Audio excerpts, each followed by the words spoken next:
មើលសុំគ្រប់បាទបងប្អូននៅក្នុងគ្រប់ណាបាទអញ្ចឹងពួកសហគមន៍ហ្នឹងហើយជាមួយគណៈកម្មការនិងតាប្រជាបានបាទកសាងធ្វើផ្លូវបន្លាយក្អែបយើងចាប់ពីស្គៀមកតាពាំងតឡនបាទប្រវែងវាអានេះយើងវាយស្មានដល់ 3000 ម៉ែត្របាទហើយនឹងបងប្អូននៅក្រុមសូមចូលមានថវិកា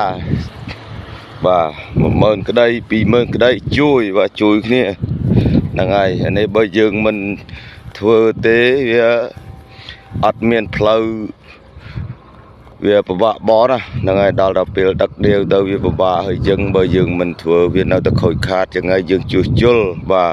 ហើយធ្វើនេះអត់មានថវិកាទេសង្ឃឹមពីបងប្អូនប្រជាពលរដ្ឋទាំងអស់គ្នាបាទចឹងសូមអរគុណណាបាទហ្នឹងហើយបងប្អូននៅក្រុមសូមឃើញបាទមកចូលរួមទាំងអស់គ្នា